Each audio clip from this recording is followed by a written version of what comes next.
From the moment I came of age, I clearly remember. In my school, they used to march me across a stage singing Rule Britannia. But of my ancestry, listen what they taught me. Tarzan ruled the jungles of Africa. So that's why I'm saying, teach the children the truth which they hide. So therefore, Father, they'll see you with honor, respect, and pride. Teach them that Africa is where civilization began. Teach them that Africa was the cradle of creation. Teach them ancient Egyptians were all Africans. Teach them that Plato and Socrates taught African philosophies. Teach them that poetry, music, and art was Africa's own from the start. Teach them Africans were the very, very first men to walk on this universe. Teach them. Teach them, teach them. Teach the children. Teach them, teach them. Oh, how they glorified Europe's past in the books they gave me. But they said my people were barbarous, no culture, no history. Africans were savage. We had no heritage until they came and preached Christianity. What a lie. So that's why I'm saying, teach the children the truth they must learn. Who are the vulgar, stole of culture and call it their own. Teach them that Africa is the land of King Solomon, who married Makeda, the queen of Sheba, and African. Teach them Christianity belongs to us historically. Teach them Islamic culture came from Axum in Africa.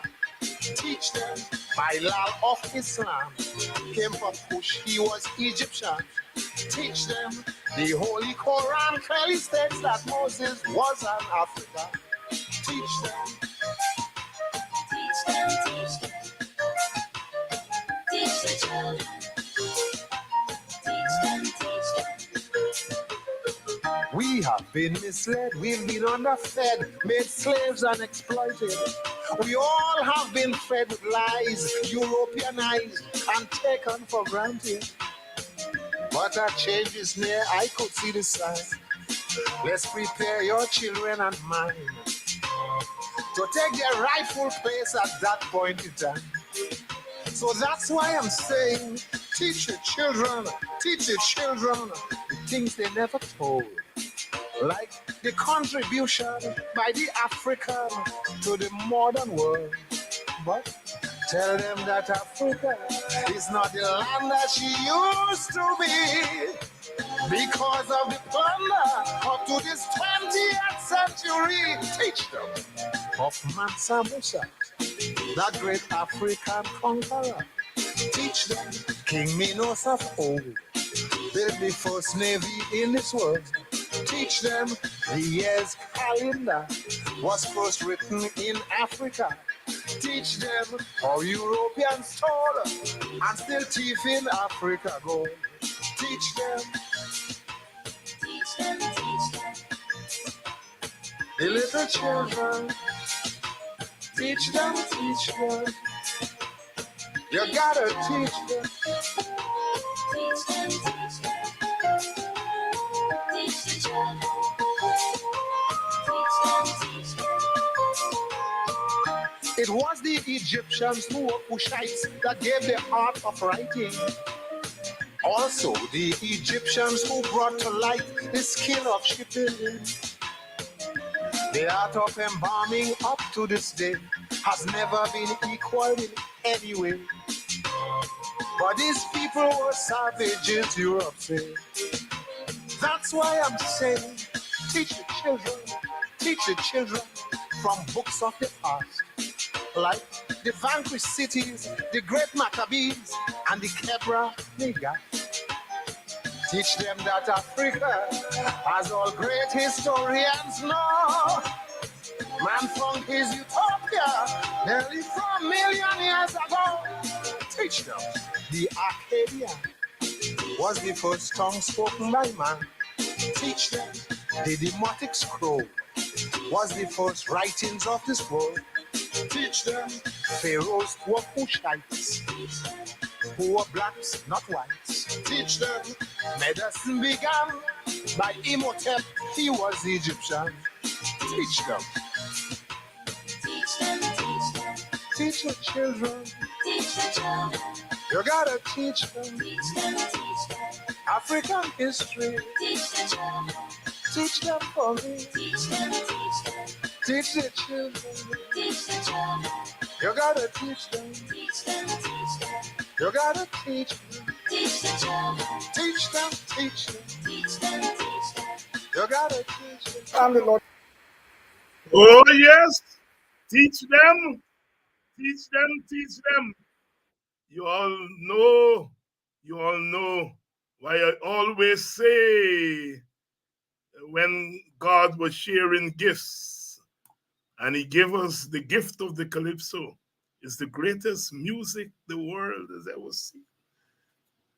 Only the calypso could do what the mighty Juke just did there. You know, when I play this for my courses at the university, at the end of the course, the student will say, but Dr. Hines, the Calypsonian was saying, everything you teach me.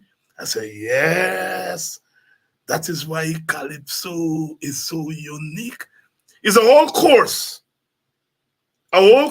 on Africana history that the mighty Jew just gave us. The mighty Jew, Kelvin Pope. Let's start tonight because I was at the symposium at Cultural Labor College on this Negro story. And as we were going in to the we were going into the symposium, the government issued a statement at 3:00, a memo from the cabinet saying that some people find Negro offensive and East Indian offensive. And because of that, they're issuing a memo to change the language to Guyanese of African descent, Guyanese of Indian descent, and tralala and tralala. But before they do that, they say, oh, the PNC, they've been in power all this time and they never changed the thing. And Nigel Hughes, they know the thing was there and he never did nothing about it, and so on and so on. Here's the story. They've removed Negro, but they decide what we gonna call ourselves. They never said, well, we find it offensive, and we calling in the African leaders and the African organizations and ask them what they want to be called.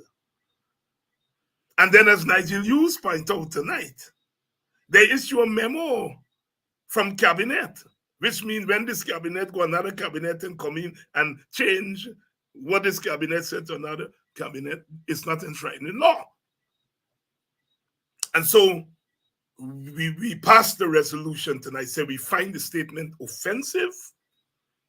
It is as offensive as the use of the word Negro, that African people must be consulted and they must decide what they want to be called, and that it must be enshrined in the law. We have asked the PNC and the AFC parliamentarians to table a bill in parliament asking for us to be called African Guyanese. Resounding yes for the motion. Good evening. Tonight we have a big show. Sorry we started late, but we have a big show. We have Dr. Kimani Nehusi. I think this is his second appearance. We have the evergreen Eric Phillips. All know when Eric come on here is plenty. plenty, as them people would say in the village. It's plenty head work. He come in with plenty. And as I was playing the calypso there, I was thinking about Kimani and Eric and them, because this is what them boys been teaching all the history from the Egypt thing and so on and so forth. And my sidekick on a Friday night is here. Dr. Vincent Adams is here. So we're gonna be doing it tonight. A little late, so we're encroaching on Sherrod, but Sherrod, beg your pardon tonight. Please share the link and let everyone know Politics 101 is on.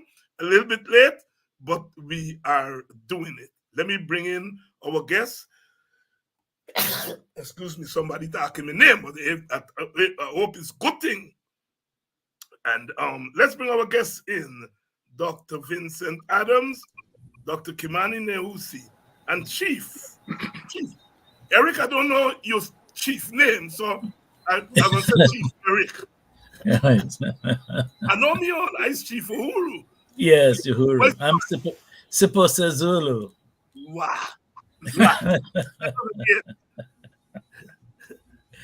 Sipo Zulu. Zulu name. A Zulu name. Zulu name. It's a Zulu name. Gentlemen, brothers, good evening. Welcome to Politics 101. Brother Kimani, welcome. Thank you, Dr. Hines. Good evening to you, Eric. Good evening to you, Vincent. And hey, Kimani. Kimani builds me out, you know, Eric. When I call he, he said, he used a big fancy thing. But what he mean, he said, "Bye, how come you call me?" I said, "Well, I call you for work." He said, "Suspect, so."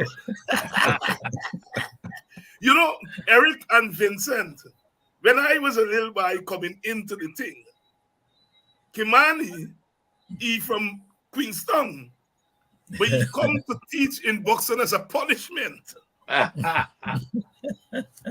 And he became a Buxtonian.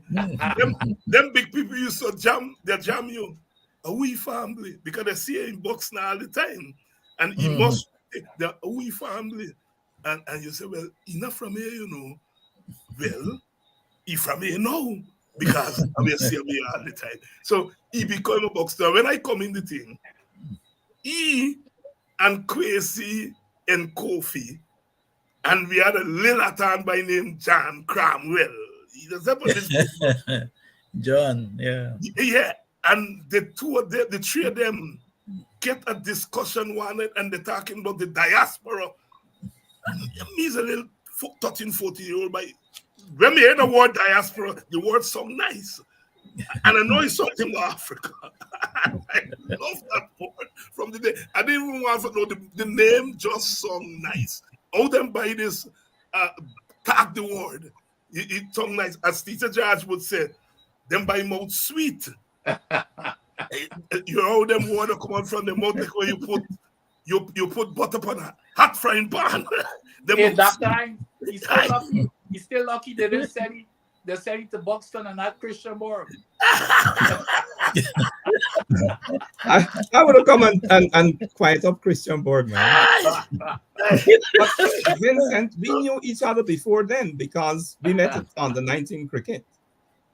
Yeah. Oh, yes. And he's athlete. Well, Vincent, I didn't know he played cricket. I know he was a run man. He used to try. No. You can talk about one game. You can talk about one game when they beat the national team in Queenstown. That's what you can talk about there now. But that's where we met. But cricket was my number one game. And Eric, you was an athlete too. You was an athlete at Queen's College too. Yeah. So we have athletes here tonight. So here, my students always ask me, Dr. Hines, why when you all black professors, you all teaching psychology, you all teaching politics, and next thing you all gone to John Coltrane, and you all gone to all kind of music and thing, and you have to explain to them given our experiences, we have to be always thinking at various levels. So you go from John Coltrane to Muhammad Ali, and, and you think with consummate ease, because education for us was education for liberation, not just to pass the exam. So you have to know everything. It's, Everything. it's also true that our people's methodology is a holistic one, There you go. and we don't compartmentalize knowledge in a way that some people do. It's important to say, okay, we're doing geography or history or psychology or whatnot, but we must also recognize that reality is interrelated. And as human beings, we're simultaneously all kinds of things. We don't stop being parents when we go on the job. We don't stop being Muslim. We don't stop being African or Indian. We're all kinds of things simultaneously. And sometimes it is misleading to focus too much on a single area without recognizing its interconnection Goodness. with other areas. And in our people's philosophy, the oldest philosophy in the world, we know about oneness, we know about the interconnected nature. We've lost your song, Kimani. Yeah, we lost your Yeah, song. we lost your song. I think you might have muted yourself by accident. Yeah, he's muted. Yeah. Unmute Okay. yourself. Are you hearing me now? Yes, Yeah. yes, we're in you. Okay. The point I was making is that our people philosophy, from first philosophy you know about, recognize an interconnected universe and an interconnected environment. This is why we were the first practitioners of environmentalism before it had that name, because our people knew and understood that to mess with any one aspect of the environment would eventually turn out to bring down the whole structure.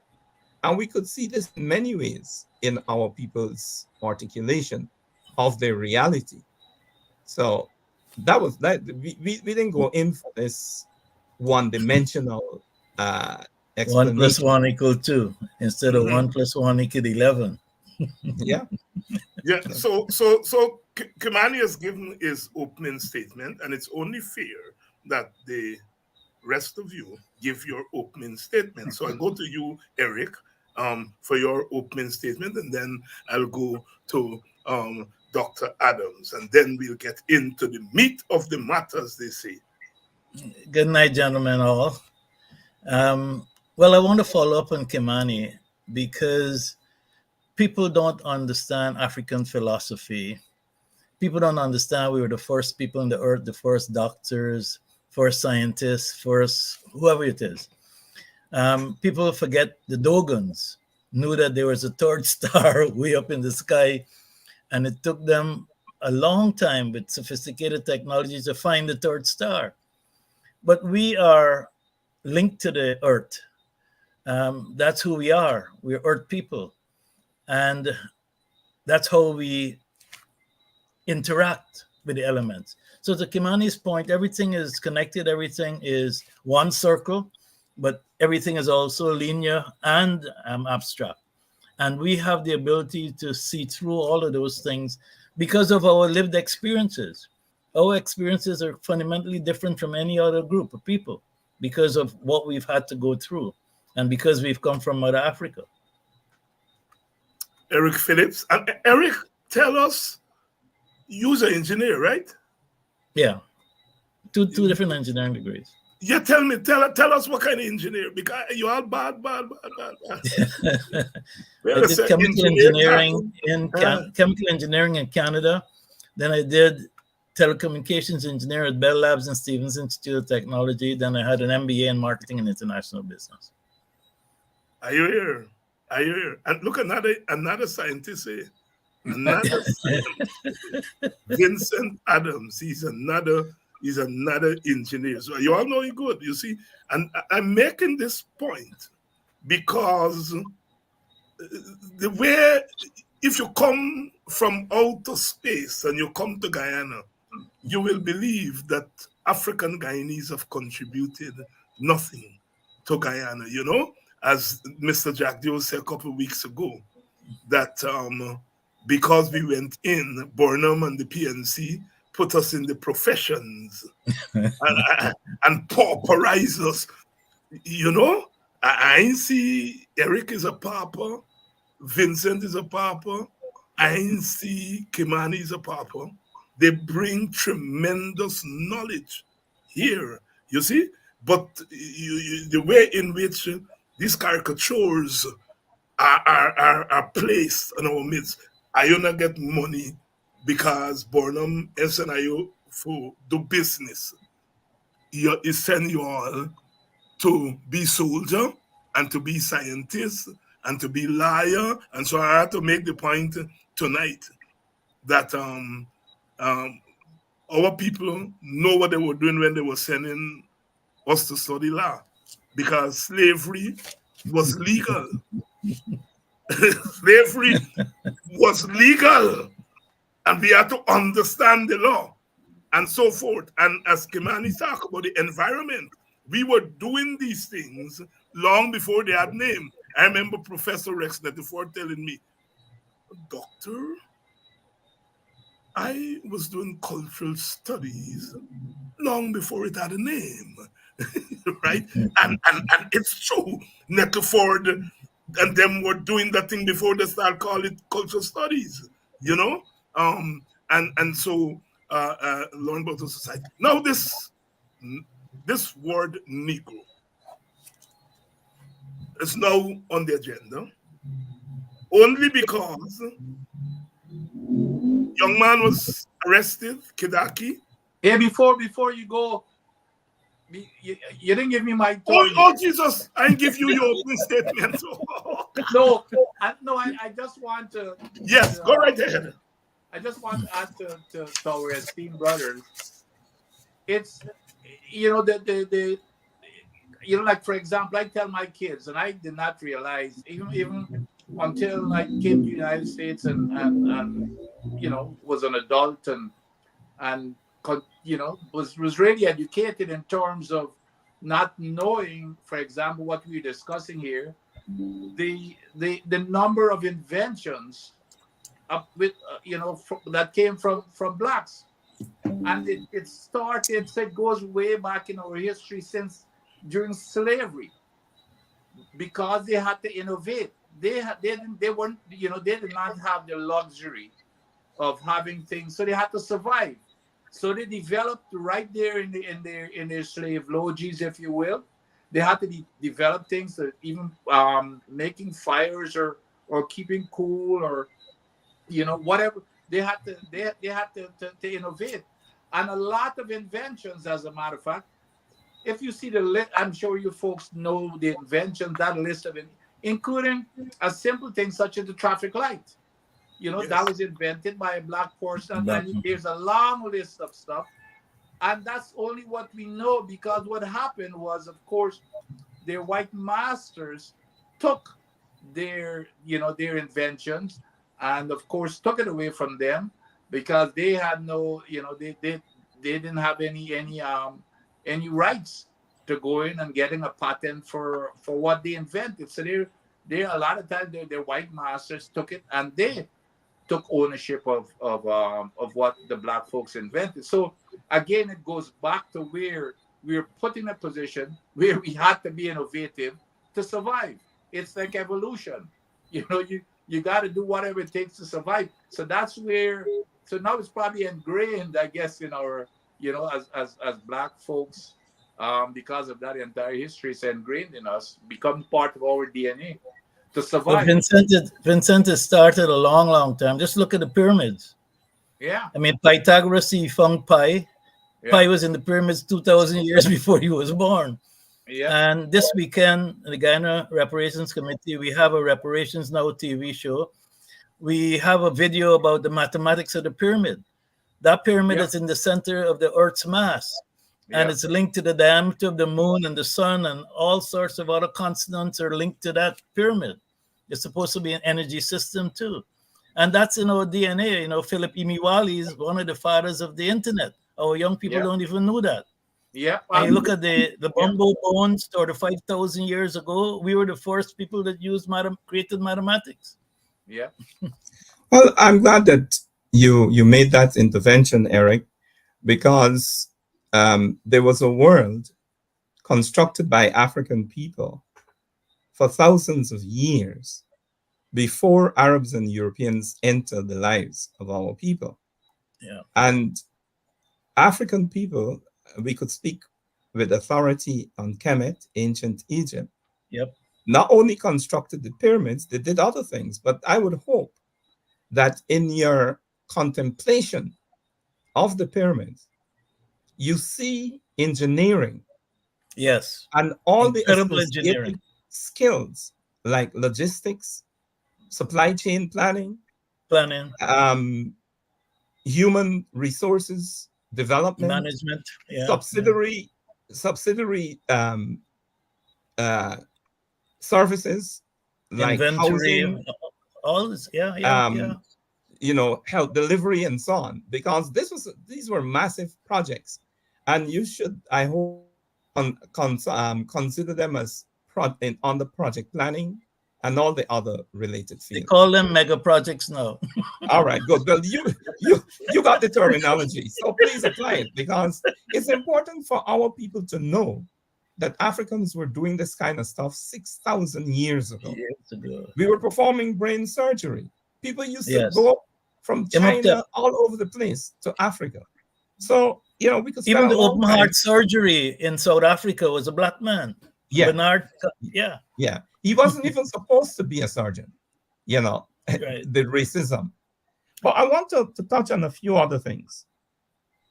I don't think African Guyanese should ask the government. We should demand, because that's our right. Self-determination is a right. And we should have informed consent. And I wish FPIC, to as the stress Americans this, call it. because too often we are too ignorant of our history as Guyanese in general and as African Guyanese also. And I think it's very important we keep harping that we don't know our own history. I mean, the whole thing about African Guyanese ending up mostly in the services is precisely because it wasn't Burnham who failed us, whether or not he attempted to. It went far before that. It was the colonial British, government. the village movement, and how they No, forced us it was a wider movement than the village yes. movement. It was a movement for an entire civilization. And they made agriculture unprofitable for our people. And that's why our people started pouring into these other areas. Some people also left and went into the interior, gold and diamond, as well in Balata Gold and diamond, Balata. Eventually in Mackenzie, Wisma, Christianborg. So this is a history most of us don't know, we don't understand. And I think it's important that we spend some time at some stage explaining that. The other thing, Kimani, remember Winkle, where all the top engineers used to be hired out to go and fix everything? Yeah, I actually have an essay on Winkle, the Winkle Africans. Yeah. And there's a part of New Amsterdam that's still called Winkle. Winkle, yes. Right? Yes. That's from the Dutch word for shop. Yeah. Yep. I want to touch on the word calypso. The word is not calypso. Kaiso. It's kaiso. And I think we must make a point about calling these things correctly. The word calypso came about because an English person full of racism and arrogance heard African people in the Caribbean saying kaiso. Kaiso is an African word of encouragement. It means sing it, or something like that. You'd hear the old-time Kaisonians introducing themselves. Tell them, Charlie, or something like that. Okay? Now, Kaiso is what our people call it. Calypso is a Greek lady of the night who detained Odysseus, right? In the Odyssey for 12 years from going home to his family. She is Calypso, not our singers of that particular African genre that you could trace back to praise singing way back to to the banks of the Nile thousands of years ago, as I did in my book on libation. So I think we need to say this thing is kaiso, not calypso, because we cannot allow, it's the same question. Other people who are not us must not define us, and we must not permit them to define us and our products and our environment. Furthermore, we must seek information so that we are giving informed consent about these things. We debate them from a point of view of knowledge, and we make our choices from a point of view of knowledge. Kimani, it's I pass, because the Amerindian community, indigenous people in Guyana, they have FPIC, free prior informed consent. Yeah. Well, we don't know enough. And we're not conscious enough and aware enough and alive to our interests enough. And it's directly related to these questions of identity. Yeah. There's no excuse for it, but it's directly related. But we're supposed to be talking about a specific word. Well, the conversation is about the use of the word Negro because it exists in official circles. The police still refer to a man of Negro, a Negro man, a Negro woman, and Nigel Hughes just at a moment said no, he's African Guyanese, and the rest is history. The first response from the government was from the Attorney General, who said, well, we are making nice. This thing was being used now for 180 years. Eric Phillips, what do you make of that? First of all, that it has remained on the books. Well, it means, David, that we still have a lot of colonial laws that we haven't changed. We need a complete review of that legal architecture that we inherited, including the nomenclature, and that should be done once we are independent. But as Kimani said, we don't care about those things, right? Because we are a cultural people. But the fact that he would say we've been called that for 180 years and therefore it doesn't matter, it shows the disrespect he has for us. It's just disrespect. It means he doesn't understand the meaning of the word Negro. I mean, there are Indians blacker than me in Guyana. If you read Clem Cicheran's book, his grandmother was blacker than me. And so Negro means black. So are they also black? Are Indians also Negroes? So it shows a fundamental lack of intelligence, a lack of knowledge, a lack of respect for him as an AG. In a country they're calling one Guyana, to say something like that is outrageous. But Vincent? Yeah. But even that is not factual based on our brother in the ex-assistant commissioner. Shucks. Paul Slow. Yeah, Paul Slow. Paul Slow said that while Paul Slow was working in Guyana in the police force, he said that they changed it, and I can't remember during whose time. And then he did some other research with some other documents that 180 days was, I think it's ignorance. I wouldn't even call it a lie, but it's just ignorance to defend their actions rather than just apologizing. If you are leading a country of multi-ethnic country, and one ethnic group says that something is offensive to them by calling them a certain name, the first thing you should be doing is be sensitive to that rather than trying to go defend it and coming up with a stupid justification. Well, it's been there for 180 days. The vice president comes up and says, well, Nigel Hughes, he's got 50 cases where his clients in the briefs and everything, it was stated there. So what? You're offending a certain set of people in your country, and you're claiming it's one Guyana. You're offending them, and you're coming up with all kinds of excuse not to satisfy them. And then it becomes even more egregious when you turn around, you're recognizing that it's a problem, but you are now going to decide what they should be called. So Kimani, if he's talking about 180 years, he's talking about emancipation because in August 1 is 186th anniversary. I don't think the Emancipation Act called us Negroes. So I'm trying to figure out where he got that from. If it's also from Barbados, because the original police came from Barbados, and you had the black code in Barbados. I don't know where that terminology comes from, but it can't. This 180 years, he doesn't even know what he's talking about. Yes, it's not true because Paul Slow even brought up dates with documents where black folks were referred to, and I can't remember, they didn't say Demerarian, I think they said Demerarian something, but he had documentation up way more recent than 180 years when they were referring to black folks. And he said, Paul said, well, he himself said, and I couldn't remember the commissioners, there were two commissioners, where they decided to remove it, but they did not make it official, or they had to go through some process. They did not go through that process. However, they had made the decision to change it. So some commissioner or somebody came back after them and decided to reinstate it. So those are the kind of issues. But the thing is, it should not even matter if you have a responsible, mature government in place, rather than you hear it's offending a certain section of your population. It's offending them. It's like what we had up here, Dr. Han, you recall the Washington Redskins. Right.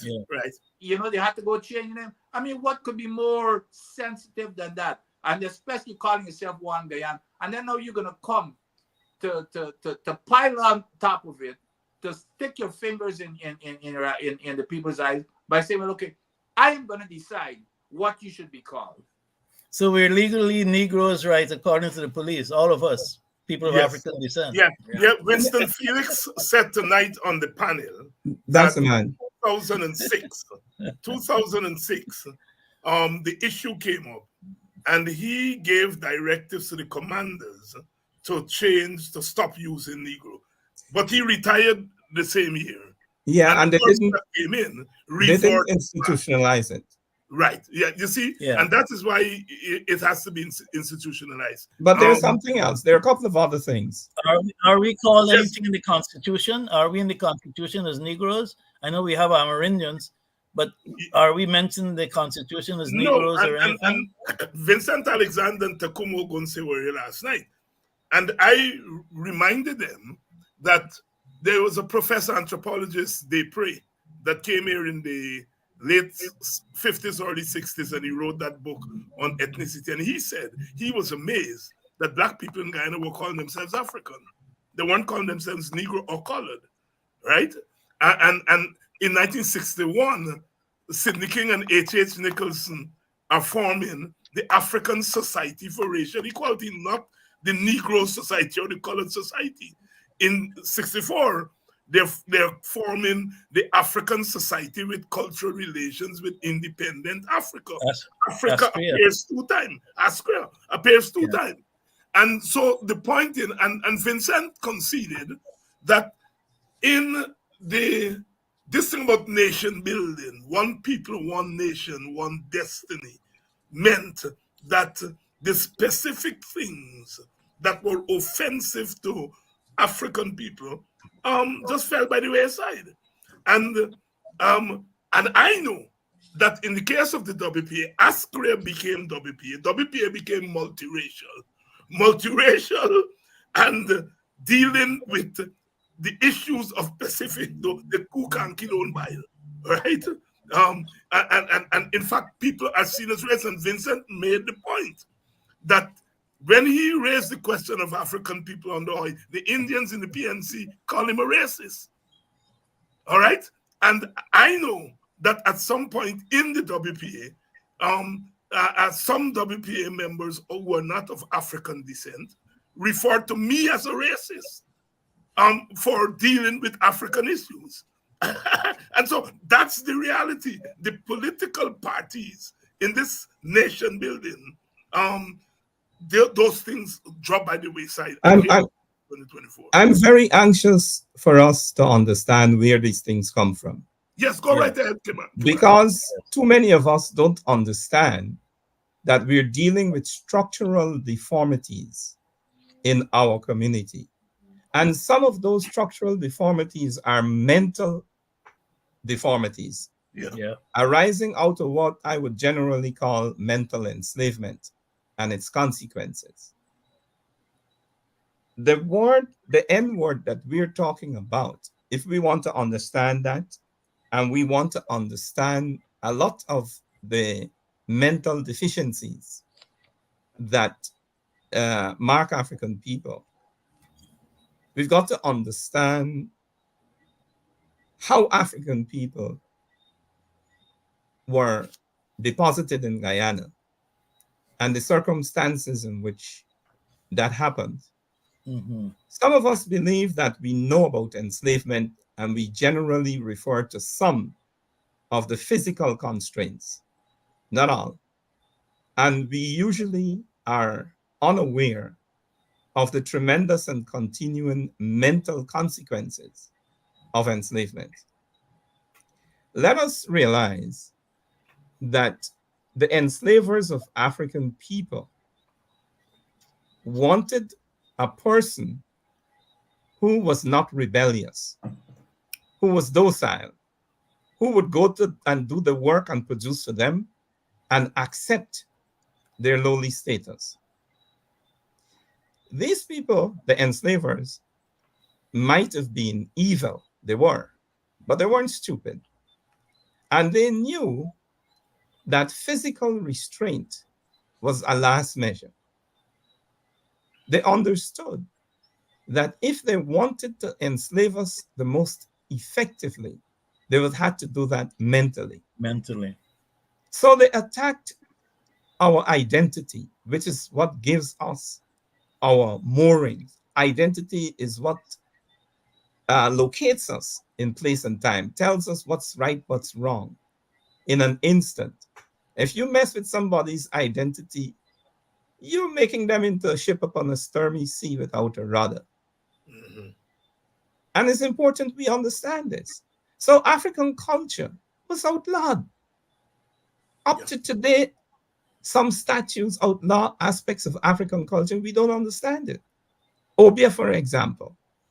Obia is a descendant of the tremendous medical achievements of African people over thousands of years. The It's linked Sangomas. to ancient Egypt. Yep. But we don't know because we're too ignorant of our history. So what did our enslavers do? They cut us off from our history. They told us our culture is dotishness.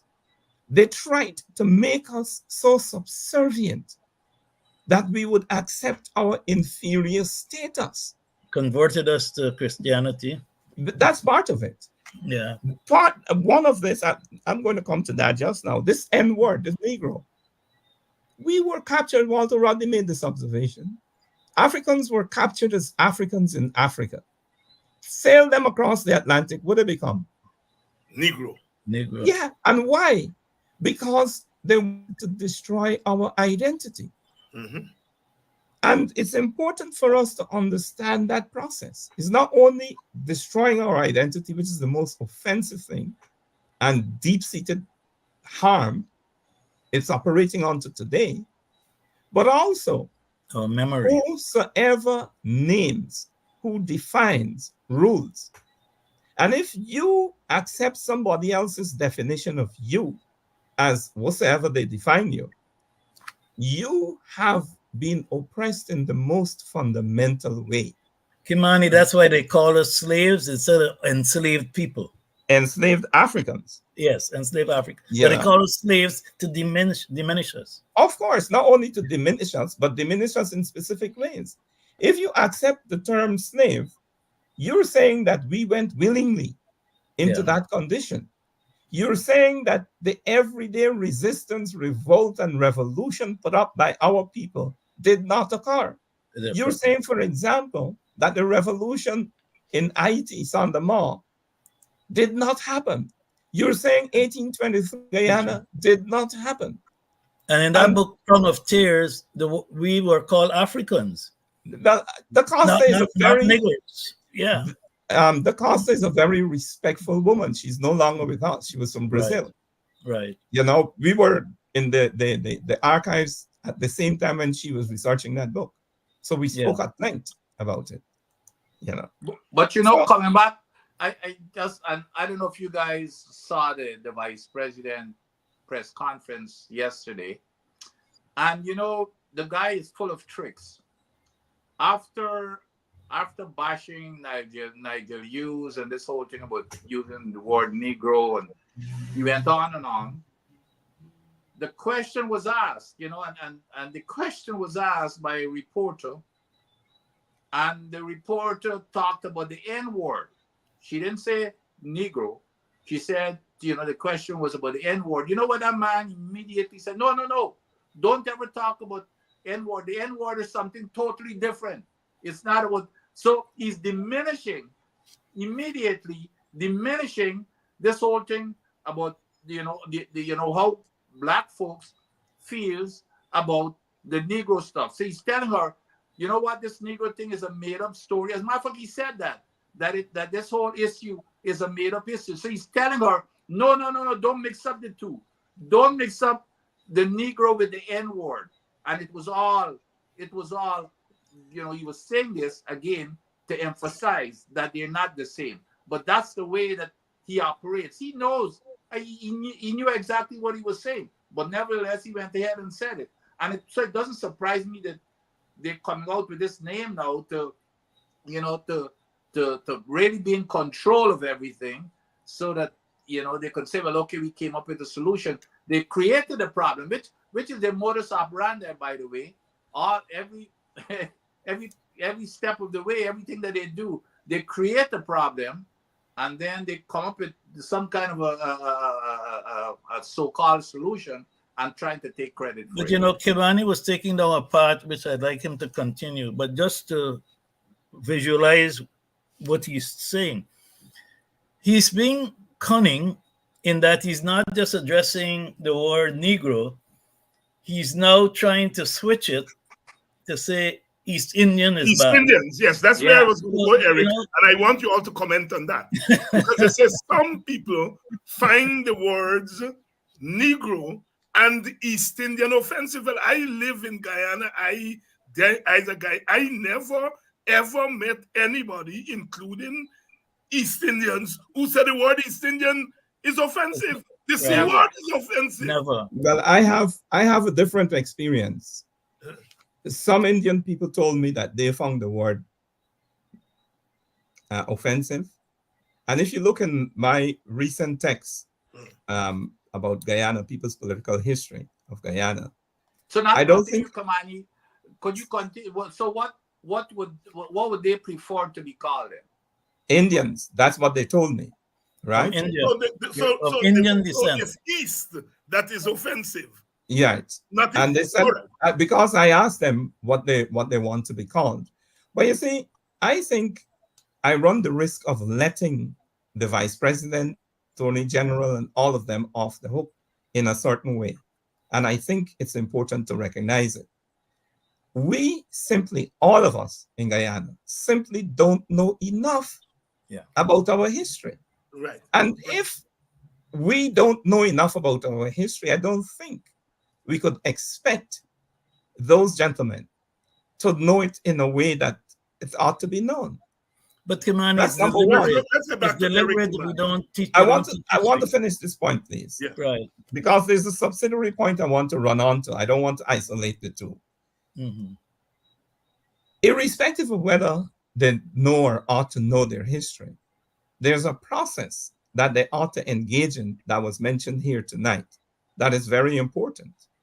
You cannot name or properly name somebody else, whether it's an individual or a group. Unless you're a slave to them. Right. So it's improper. It's one of the most objectionable things. The proper way of proceeding is to go to those people and say, look, I hear you've got a problem with this word. How do you wish to be called? The people concerned need to do something that I mentioned before. Move for informed consent, which means that you have to inform yourself, educate yourself about the word that we object to, or whatever it is we object to. But most of us do not do that. We simply don't know, and we wallow in our ignorance. And this is where something Eric was egging me to talk about, the Christianity. This is where it comes in. But before you go Yeah. I there, mean, Kimani, before I you just go to want to outline Christianity, something. Sorry. before you go to Christianity, let me get Eric and Vincent in on the statement today. Eric, you were going the statement there. No, no, I'm amazed and amused that instead of addressing our issue, Yes. he joins it to the hip to another issue, a subsidiary issue, to make it look like, well, the two are the same. And Eric, doesn't that remind you of reparations for indentureship and Indentureship, yeah, the the same thing. playbook? There's a playbook Same going on playbook. here. Same There's a playbook. playbook, and the thing is to take away self-determination from African people. And you saw Right. Ravi Dev's article this week where he's Yes. saying that we should forget who was here first, who suffered the most, and who made the most achievements. And again, trying to diminish that we were here 200 years before them, enslaved, we died, we built Guyana, because they don't want to give us credit for that. So Right. indentureship is the same suffering as enslavement. So they're trying to, that's what they're trying to do. Yeah, but we've got to be aware enough, knowledgeable enough to point out what are the differences. Yes. Yes. And a major difference. Eric wrote a brilliant letter that is cited all over, in which he made the differentiation between slavery, indentureship, and colonialism. And I think the definition of colonialism was very striking because all of us, all ethnic groups, face the brunt of colonialism. But African people were the only ones who were enslaved as chattels. As chattel. And I think that's the distinction that has to be made. I have been really going after PNC politicians to say to them, you all are being lazy when you all say all of us are suffering. No, Amerindians, indigenous people are living in the hinterland. Their suffering is about their environment and their challenges. And East Indian people, Indian Guyanese, they are sugar workers for the most part. They're farmers. They're going to have issues that has to do with farming. And African people work for the state. They're the only people who are forced to pay taxes. They pay taxes automatically. They can't dodge taxes. Dr. Hines, Yeah. with all due respect, Yeah. I think you're describing some of the living consequences of the scourge. Yes. And not, But because the major consequence is loss of identity. yes. And the kind of confusion and That exists stupidity today. that right. And is that's the point I am you know- making for African people. This question of identity is most pronounced among us because of our experience. And so But that's the point I'm making. Kimani was highlighting it today. And again, without this prior informed consent, they're again naming us yes, in the way we were named during that's slavery. right. That's It's a right. repetition. But guys, I mean, getting back Yes, come in, Vincent. getting back to the reality that we're dealing with here, folks. I mean, we could come up with all of these intellectual and theoretical stuff that should be there. The reality is we're dealing with a government that is a dictatorship. Okay, this is not in every walk of life in Guyana. They're deciding for people. Let's go with look. I grew up in Linden, and well, Christian Borg, but we had the Mackenzie Sports Club where all of the sports were being played. That's it's a place where everybody went there to for recreation and to have to whatever function there is. Mackenzie, they took it upon themselves to break down that entire sports complex and build what they want without even consultation with the public. They did the same thing in Bartik, I think. But that's just an example. They do not consult or seek consent from the people who are affected. That's the culture of this PPP. But So there's we another could, aspect of that, Vincent, and that's the passivity of the populations who well, play no, the. well, the passivity of Let me continue this in my village, which is one of the first villages since the legal termination of physical enslavement. Lots of people mistake that for emancipation, which is another word we need to examine. In my Right. village, people had a village office. The building was constructed during the time of Dutch colonialism. The PPP encouraged the people to break up that village. That not the village, but The building. village office. Then they moved the pump, which was there for ages. They took it to an Indian area. Recently, I understand they have moved the village office from Queenstown and put it in an Indian area. Now here is Queenstown that has been The a first village in political Estable. entity Yeah. from since 1840 something. 1844. And you have Indian settlements that don't have that political history, don't have that tradition of self-government. And Governance. Yeah. the village office is removed from Queenstown. The people, the largest number of taxpayers with a specific identity. Now, I think that one of the things that people in Guyana, and since this is something that affects African Guyanese, I think African Guyanese should initiate it, but in the full view of other people. We must carry out a forensic examination of the experience of the neighborhood councils, right? The neighborhood democratic councils, I think they're talking about. What has happened, whether it's intentional or not, is besides the point. Destroy the village councils. Yeah. Exactly. And the whole tradition of local self-government has been destroyed.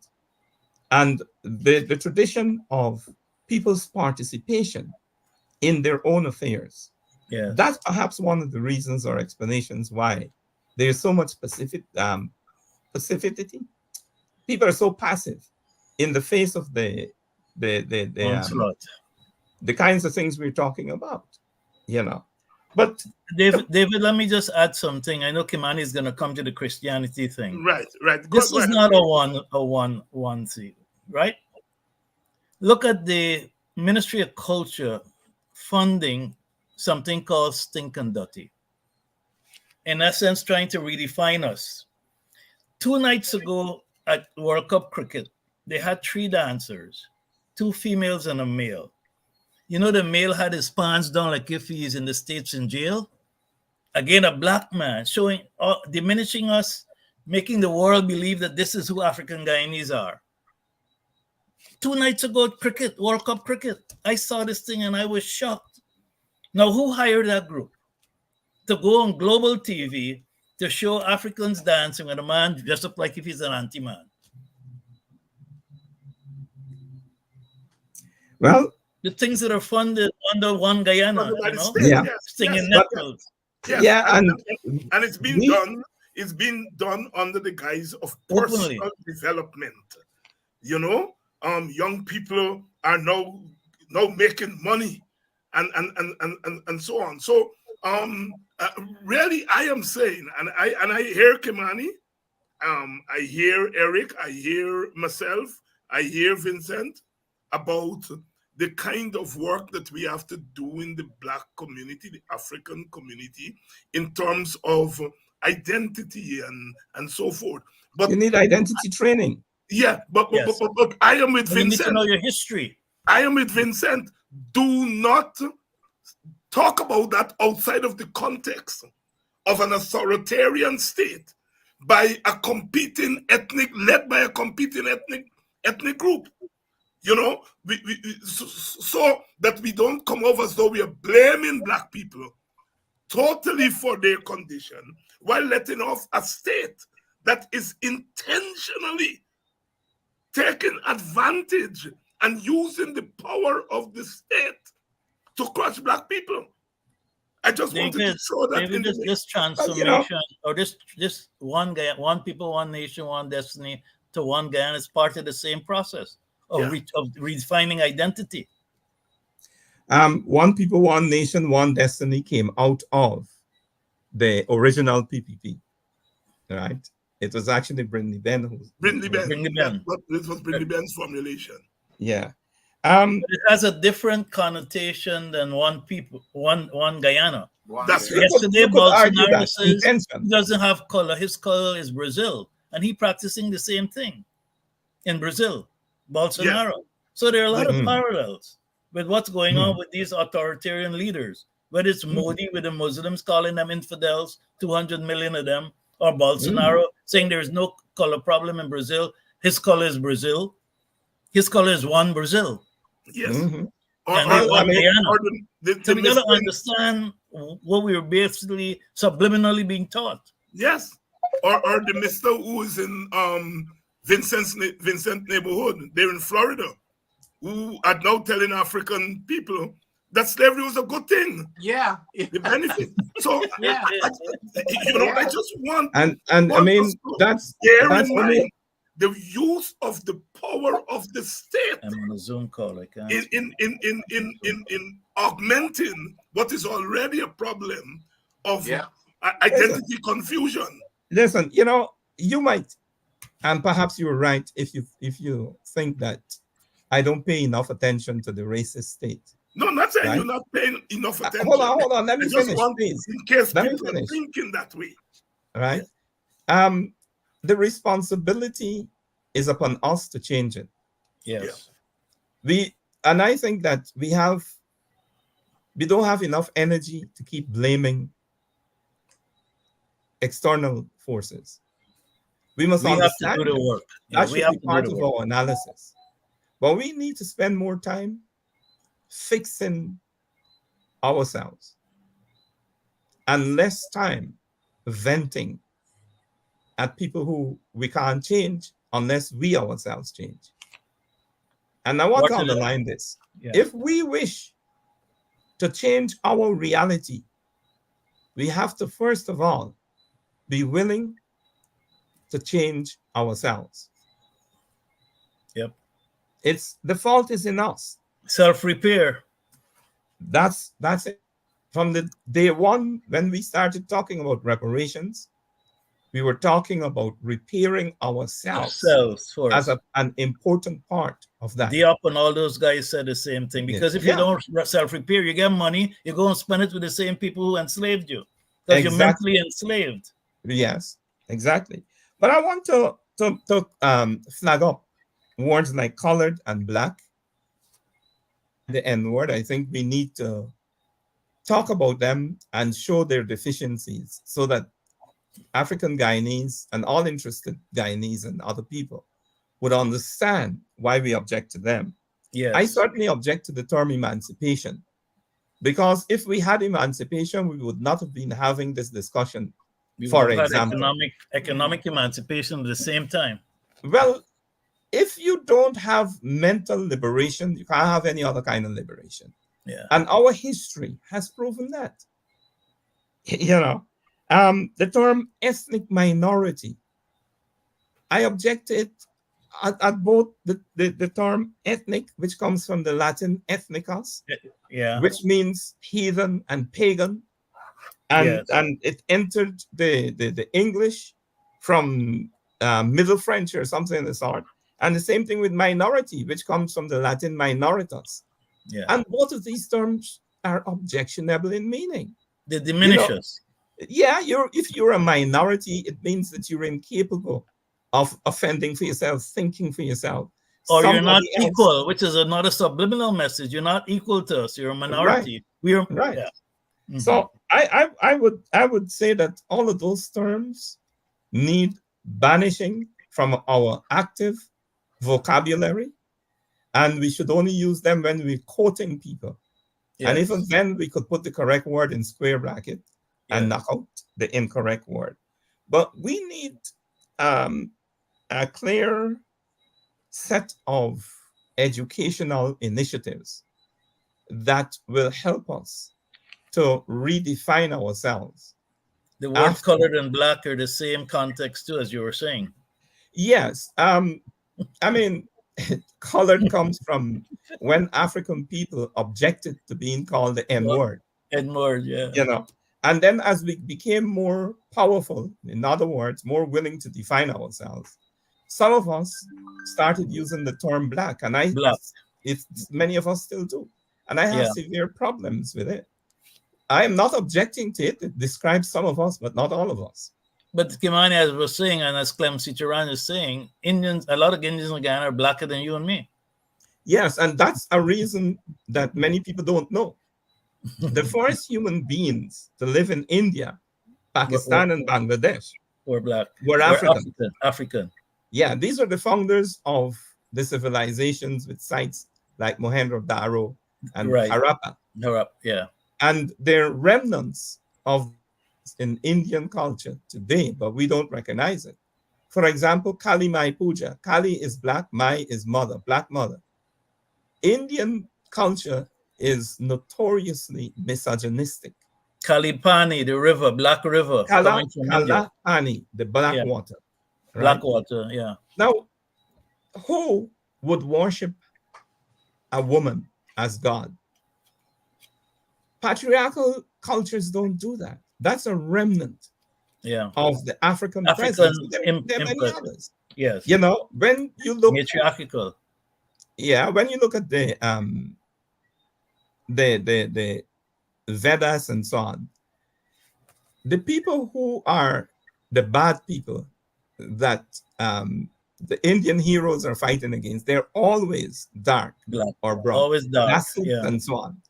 That's a remnant of our presence there, and there, you know, there's a whole lot of other things that remind us. I mean, Krishna means the black one. Black. Krishna means black. People don't realize that. Right? So, I mean, we could go on and on and on, look at Sanskrit and Hare Krishna, Hare Krishna, Hare Krishna. Right? The word they use let me bring you. know, yes, come in. You know, of course, you know, again, I guess it's because of my engineering background, but I'm a more practical type of person. That's been my upbringing. So the question I would like to ask, and I understand Kimani saying, well, okay, we all should change our ways and change ourselves. However, how are we going to do that? Where is the leadership in our organization to do that? Are we? I mean, you're not saying that every single house should go or every individual should change themselves. Where is that collectivity in terms of leading these changes in an organized way, in a structured way, so to make it even more powerful and effective? I mean, you're talking about how do we mobilize to get it changed. I think it needs to be changed institutionally and legally first, and we have to define what it is. Oh, but who leads? How do we get? Listen, could I jump in here? Hold on, Kimani, because I think Vincent is raising an important question. We do have a problem of identity among African Guyanese, among Black African people all over the world. We that involves it. But weren't there periods in our history and our journey, the Black Power movement period, when we pull up our socks? And I think I'm going to where Eric was going. That we did not sustain those movements. And Vincent is asking, so we keep saying that, you know, we are ignorant of our history. Are we building another movement, an African-centered movement, Afrocentric, Black Power? What? I think that's what Vincent is asking. All right, I was about to address it, Dr. Hines, but how are we going to do this thing? Yeah. All right, I was about to address it, Dr. Hines. You arrested my intervention.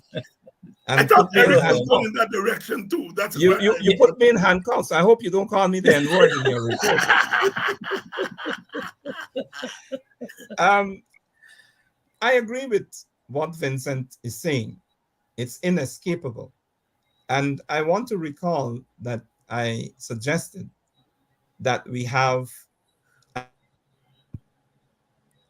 Now, I'm one of the people who would begin something like this and do not have a very specific idea of the outcome in terms of structures. I would more identify behavioral objectives, and the way in which things unfold would dictate structures. I also believe in the saying that if you're really ready to travel, You travel. the path will open up in front of you Itself, as you yeah. go. And organizations in Guyana have an opportunity Yes. to organize around identity training. And it's just a question of explaining to any Guyanese, but especially African Guyanese, and I would say not only African Guyanese, but especially, I want to repeat that. Why is it that African Guyanese need to learn a number of things about ourselves? It's so simple. I mean, most of us, we go to church, right? What's the English church or the European church? When was it introduced to us? Yeah. Under what conditions? Joint venture partner with the enslavers. But I wouldn't even say they were enslavers. The church was active. Mental enslavers. They were actively involved in enslaving us. Don't forget that when John Hawkins left England to go to Africa to begin the British leg of enslavement, you know what his ship was called? The Good Ship Jesus.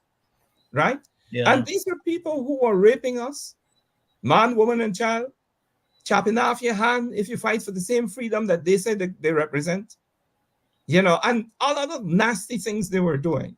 In the middle of that, they imposed Christianity upon us. Now, could that have been for our benefit? No. Nope. It's a slam dunk. And we go to church every Sunday or whenever we go. What does the church teach us about ourselves? Kimani, I was at Oscar's funeral at St. George's Cathedral, and I was amazed that you got this big white statue of Jesus. Eric, I kept looking at that thing. I kept looking at it. It's so overwhelming. Yeah, I know Jesus is black. So if you at the heart of your religion is a lie, what else do you believe? Many lies. Yes. But more importantly, I think coming back to Vincent's question or what you were getting at, Kimani and David, let's go back to where this leads us and where this began. It began at the last election. Then we were dirty black dogs and hungry belly this and this. This is just a setup to repeat it at the next election. By ingraining it in Indians that we're black and we're dirty and we're hungry belly and we're niggers and we're stinking dirty. And as Kimani is saying, structure follows strategy. If our strategy is to make change, we have to first do what he's saying. And we're all saying, we have to define who we are. Yeah. And we have to define who we are not. So if we don't want to be called black or colored, we need to say that now. And we need to demand that that's in law. The best definition of anything. Yeah. It is as well as what it is not. I agree with you, Eric. Yes. Very important. But let me say something.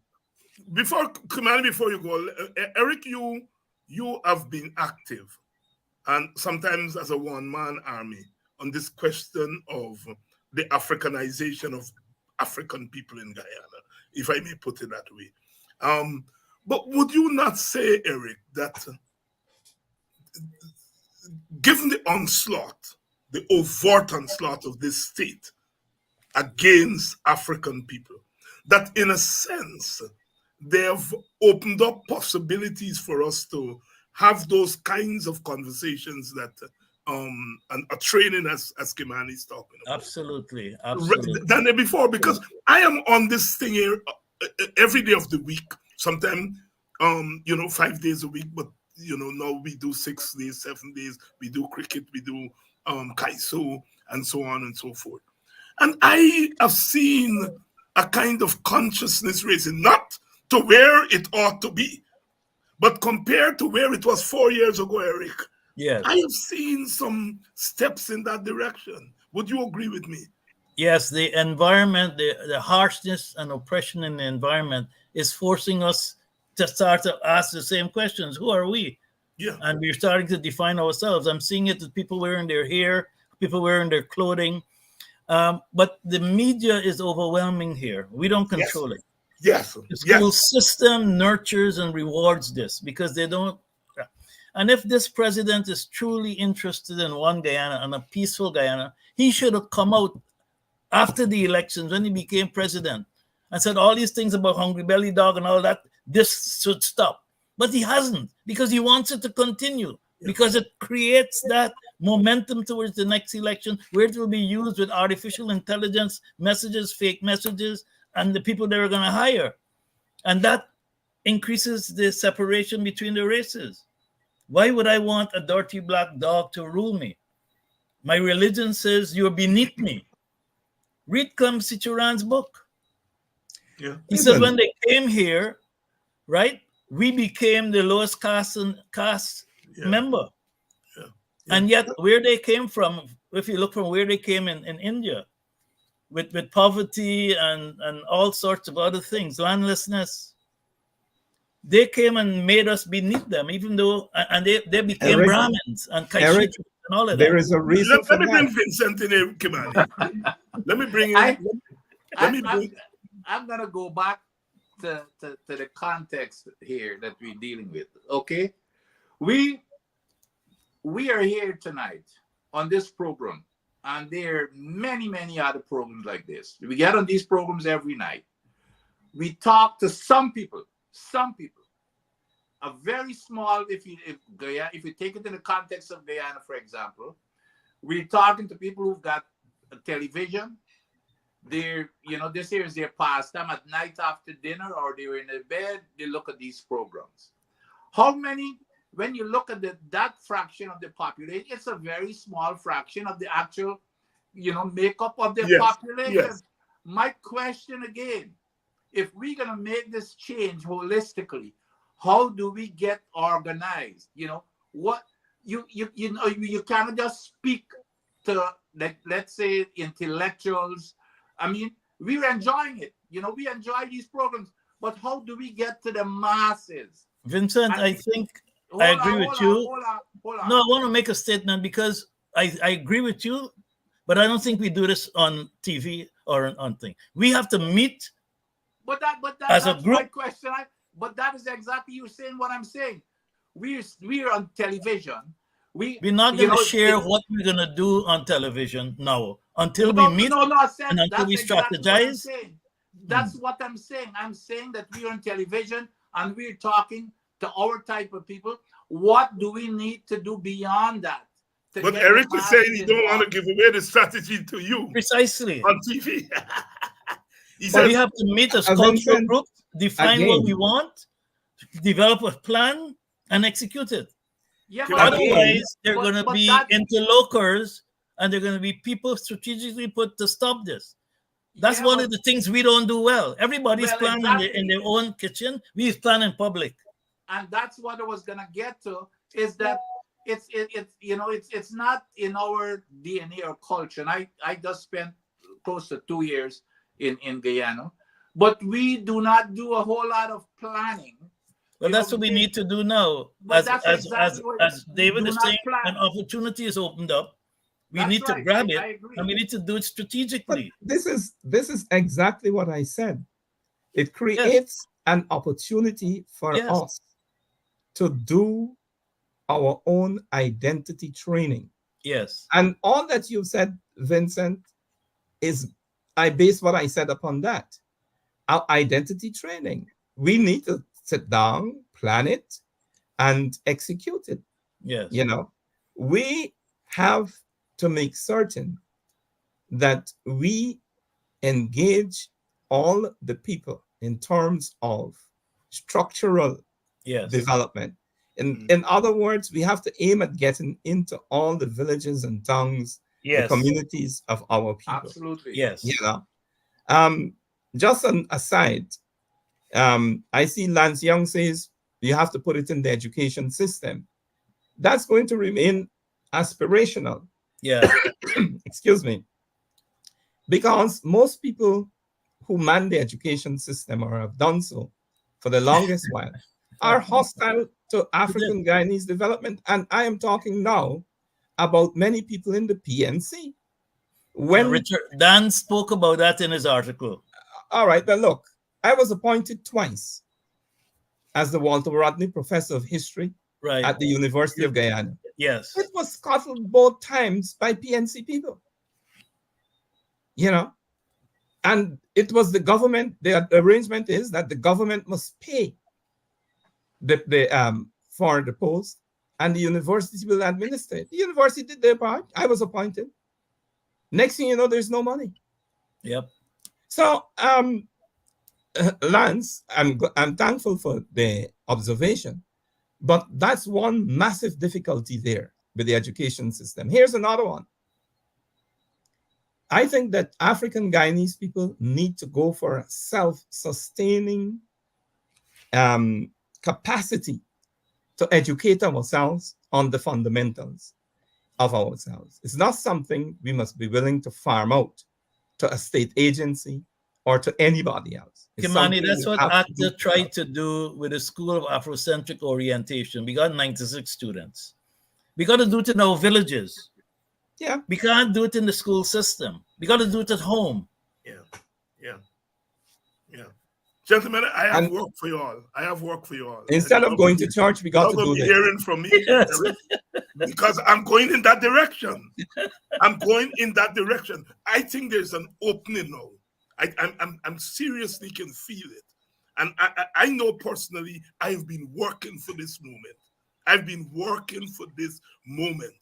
You know, let them beat black people. Let them beat some. You know, Stokely Carmichael used to say sometimes. Kwame Ture. Yeah, Kwame Ture. Kwame Ture used to say sometimes people need to wake up and shake up. And the Kaisonian Crow said, why black people always want a kickstart? And I think we get some kickstart here. And it's up to us to seize the moment. And David, we have to network.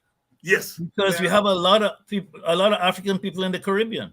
Because we need to get them involved in this movement too. And it needs to be done in a very serious, again, and structured way. Because, you know, and people like the PPP, and, you know, we've got a guy here named Donald Trump. That's how they operate.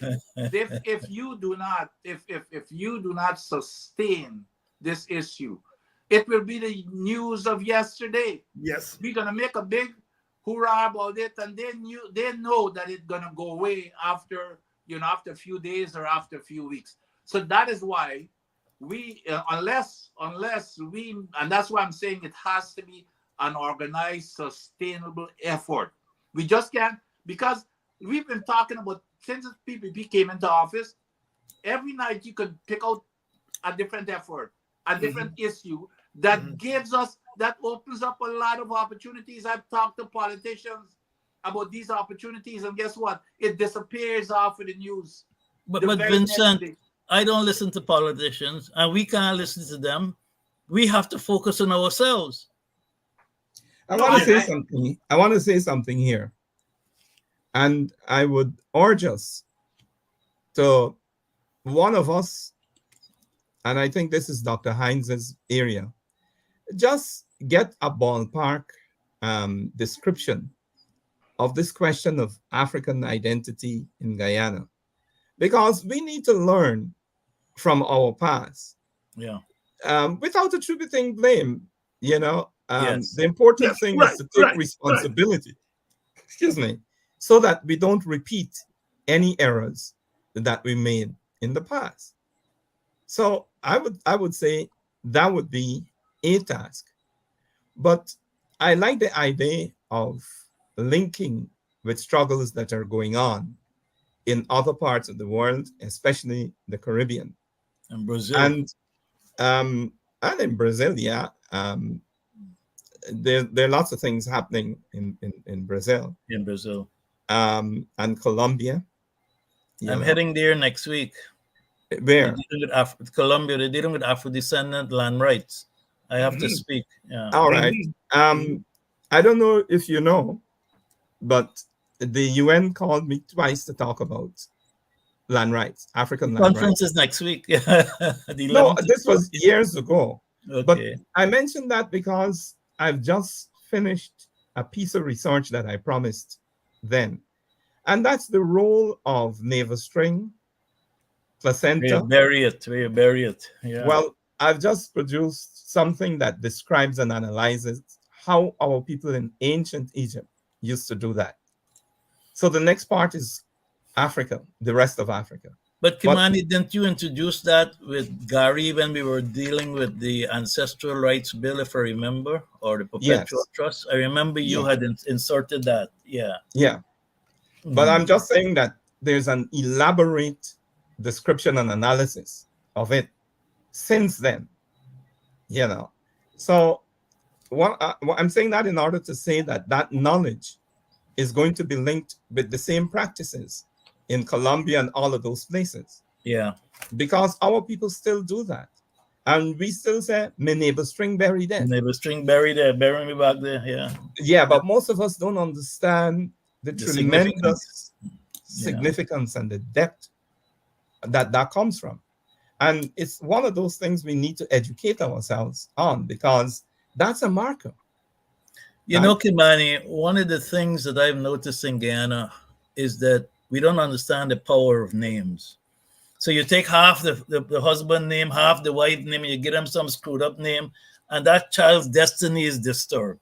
Yeah. Names have power. Names have meaning. Names have feeling. It goes back to who we are. Yeah, it shows. Well, Kimani wrote the first African naming book in Guyana. And I know that well. We use it at AGDA. It's one of the biggest books looked upon at the Emancipation Day Festival. And people come every week to look for names at AGDA. Look for names, yeah. So why y'all don't republish it? You have to. Well, actually, one of my dissertations in a dissertation I did in Egyptology is on names and naming. And the whole school was vitalized by it because they'd never seen a cultural approach to it. Yeah. And it's one of those things I want to write. Well, I've got a draft of the book, but it's one of those things I need to complete, because we need to understand that the names, African names we know, come from deep down, deeper than Nigeria or Ghana, or Azania or one of those places, and they all belong to a single system. We are accustomed to thinking about ourselves in ways that are balkanized. Yes. But all African names, in fact, it's all African culture, is really one with different expressions. Yes. But Kimani, that's not a story. Kimani, Nehusi, Eric Phillips, Vincent Alexander. We've covered a lot of ground. Vincent Adams' wife. Vincent Adams. What did I say? The man named Springberry and Linden, right? Vincent Adams. Vincent Adams. It's a VA anyway. It's VA. So. He's my company here every Friday night. And tonight I have to apologize because Don Cush should have joined us, but she has come down with the flu. And so she was not able. She should have been a panelist earlier tonight when she didn't make it there. So I want to apologize for her. And our presence is important, David, because we do a lot of things in our culture through the women. Exactly. Well, I had it in mind as one of the last things to say that I wish you had. And you get that opportunity now. You're closing remarks. Well, let me say it anyway, at the risk of repeating myself. I think in everything we do, we have to include our sisters. It's an extremely important thing. Women don't exist alone. Men don't exist alone. Right. And if we have challenges, we need to face them together. It's no good facing them in isolation from each other. Of course, women must go off and talk what women talk about and so on. And men must do the same thing. But in the final analysis, our communities must take community action. And you cannot afford to omit any meaningful section of our community and expect to get the best recommendations and the best results. Let me follow up with Kimani. And there's a statement on the screen there, Eric, that I want you to read to you and Vincent, because it's my sentiment too. Professors, you all have your work cut out, both local and global, and I know I give you all a lot of work on this program, but you all have nudged us into the community. Right. But we live this, at least Kimani and I, we live this. Right. We can't escape it. But I wanted to follow up on Kimani because you notice now all these international development organizations got special programs for women. And our women are falling into the trap that they're special. Yes. We're family. What happens to you happens to us. It's just another way of destroying our identity as a family unit. And our women don't seem to understand that. They're proud to say that they got oil blocks, 3 of them, right? Or they got this. Hey. It's a strategy to separate us. Yeah, to destroy our identity. And Eric, I'm glad you raised that, because I didn't want to tell Kimani the hardest thing to find is to get women and young people to come in the open like this. We always said, where the youth, where the women, it's the hardest thing when you're putting together a panel. Eric can tell you. Hard, but not impossible. Our sisters, and it never used to be like this. Huh? It never used to be like this. But now it's difficult to get our sisters and the young people because they're intimidated in the workplace and other places, David. They're intimidated. Yeah, and the NGOs are giving the ones who are willing to come forward. They're giving them all kind of little money here to do NGO work to make them think they're not like us. Yes. They're different. The whole feminist movement has cultivated a hatred among some of our sisters for men. Yes. Yeah. And we're trying to correct that by talking about the womanist approach, which includes as opposed to the feminist approach. Yeah. As opposed to the feminist approach. In my own researches, one of the things I'm emphasizing is the way in which, for most of our people's history, women did not define themselves in opposition to men or vice versa. Precisely. And these are things we have to begin to teach again. And the Queen Mother was supreme. Right. Well, it's not only the Queen Mother was supreme. In every African society, matriarchal, they had respect for women, respect for all human beings, and women had structures through and they were the nurturers of the community. Always, right? But women had structures at the highest level. Their own structure. Many of the European scholars who look at ancient Egypt, for example, they don't understand that. Nefertiti, they're still trying to figure out. Vincent, your closing thoughts. Well, I it was very educational for me, to be honest, and especially learning that the official word is Kaiso and not Calypso. I always used to use Kaiso. I thought it was a short for Calypso, to be honest. So, you can't play some Kaiso. I thought it was just a short for Calypso. So I did not know that Kaiso is really the official word. So I'll tell you my paper on it. Even quick way which we use loosely really is Kakale. And I am so proud of Buxtonians in this regard. David, David, you started this thing with a song. You always do. Yes. And we got to have our cultural artists become part of this movement. Yeah. For this Black and African and Negro. Yeah, because they can, make this popularize this thing much quicker than we can. exactly. And they got to get involved, our cultural entrepreneurs and artists. Yeah. But Vincent, I cut you by.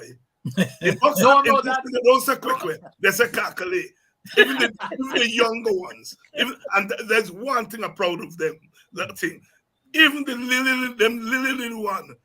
The calculate about dance calculate. Man. So where does the term come from? West Africa. Which all right. It's like Fulaman, right? We call people Fulaman. It's from the Fulani tribe. They're From the Muslim. Fulani, and I always associated Fulaman with East Indians. When I got to graduate school, but you could see the translation. The Fulanis were people from ancient Egypt. Egypt came relatively late. Yes, but they became Islamicized. Yes, maybe you guys have the connection here, but it's interesting, from a geologic standpoint, that our continent was joined to West Africa. So I don't know what happened in those days, when they were so I don't know if it has any connection to, we still joined spiritually before human beings appeared, Vincent. I know we've moved people by boats and ships, the slaves, but was there enslaved Africans any residual connection in terms of of humans before the splitting of the continent? No, human beings didn't appear until after those continents separated. The Bering Strait. But there is enough evidence of currents and so on, as demonstrated by Van Sertima. Yeah. To believe to know that it was possible. But the 200 ships left Mali and came across. No, that was later. Right? Yeah. I'm talking about before then. I'm saying that it's not improbable that the first human beings were Africans. But Luzia, L-U-Z-I-A, that skeleton found in Brazil, they're still controversy with it, but that's supposed to be a black person. Yes, and there were 2 sisters or 3 who were living in either Tierra del Fuego or somewhere to the south in Argentina. Mexico. Who were African people. And they said these were the original. There's I think it's a BBC program on them. Yes, I'm trying to find it here on my desk. Somewhere behind here. Yeah. It's one of those things that we haven't taken up as scholars enough. But you know what's happening, Kimani? The others are going out of their way to try to prove other things before we even validate it. I'm seeing that now with the new technologies. Well, look, we've seen this so much in language and linguistics, in history, in Egyptology. I'm perpetually combating this kind of thing and suffering for it because I'm being attacked and denied different things. Even Australia, you're finding us there. Yes. Well, the Australians are really Africans who migrated a long time ago and become Aborigines. Yeah. It's the same with people in Papua New Guinea. Going straight up to the but Kimani, they're here. You could see them. You could feel them. They're here playing cricket, and you could see their face. If you know the language, you will see some of the names. Right? There's a guy called Ani, for example. Yes. A-N-I or something like that. Yes. The ancient Kimani, Nehusi, Eric Eric Phillips, Vincent Adams. Thank you all so much. Cyril Walker, your comment. David, you need to do a history lesson once a month. Choose a topic, bring someone in. Because as Kimani is saying, we've lost our identity because we've been disconnected from our knowledge. Eric, I have work for you all. Don't worry. It's coming. I have work for you all. Well, what's the David? There's going to be some. The press release was issued. Yes. What's the response to that? Because I was surprised to hear that press release was even issued before your meeting at 3:00 today. Yes, the press release was issued at 3:00. Our meeting was at 5:00. we passed a resolution rejecting the press release. We are saying that they cannot tell us what they are naming. Define. They need to meet with African representatives, and we tell them what we want to be called. And we don't want no memo from the cabinet. What we want is to be enshrined in law. And we are calling on the PNC and AFC, Vincent Party.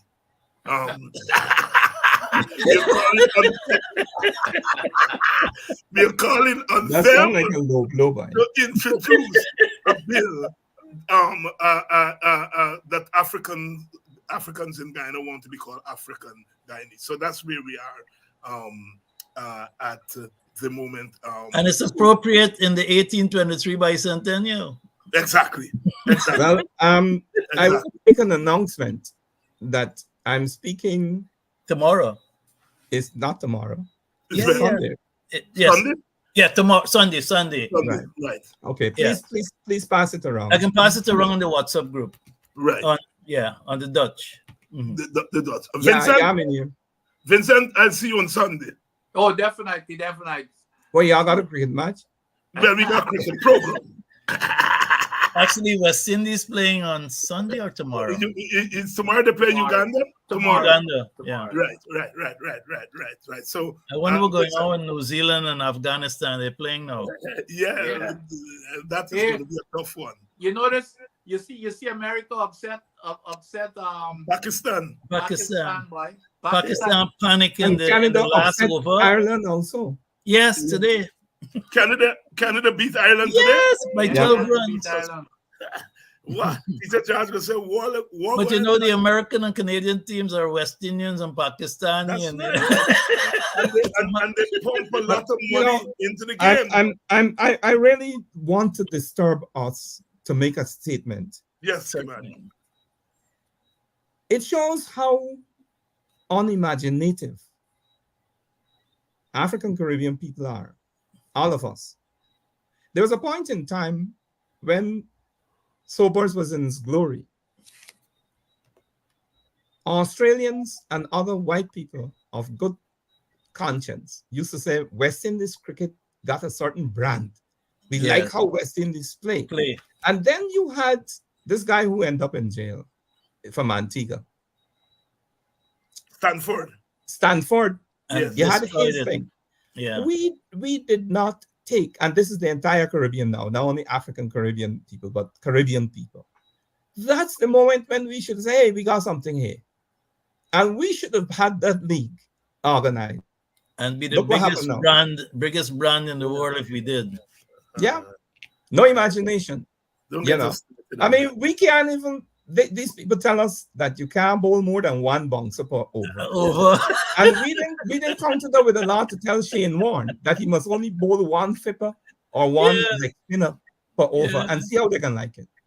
Next You thing know, you hear, okay, you brothers. can't hit more than two Yeah, fours in but an come over. on, Or Kimani, something like that. Kimani, You get Yes, Vincent sir. started now. as West Indians, and I can tell you, we love bumpers. You know what was my psyche when I used to go in and bat? A bump is a long hop. So we never, Vincent, me and kids, But you know, Vincent, Yeah, you're creating afraid of problems us. now because Vincent, that was exactly my the approach. purpose. And Yes. I never understood. I used to hook instinctively until Yes. I heard one of my friends saying it. And playing in the league in England, one day, like, so, hit the ball out the ground, and I walked down to the other guy, batting with me, and I said 684. I said, what did you, man? You see, in that league, white people had made a rule Not that the- younger six is only 4 because Yes. West Indians used to hook. Anytime you little shark, bang. that's right. Instinctive. It was instinctive. But David, look how Vincent creating problem. The people who want name East Indian and he calling them West Indians. Yeah. You see, I can get away. I can get away with that because I'm half and half. He's half and half. He's half and half. You can get ash from both sides, Vincent. Yeah, I remember during the disturbance in London in the 60s, I was a little boy, and my parents and my three siblings had to leave. So I was there with my father, and every day you say, "We can beat the coolie out here, don't worry."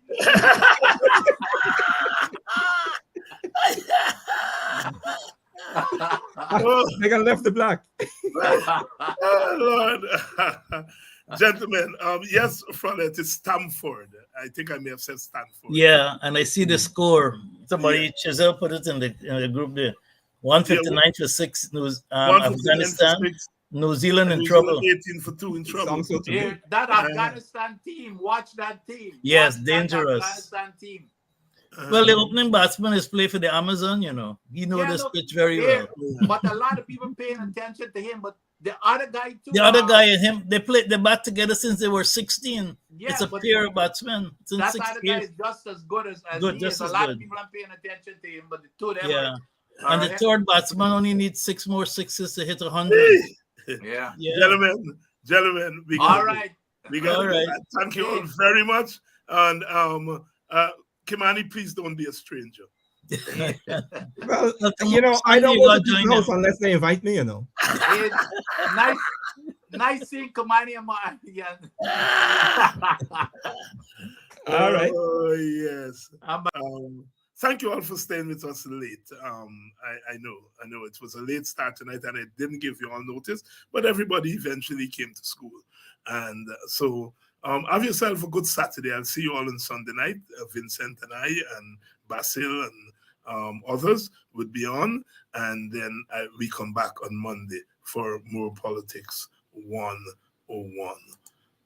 Love is the watchword.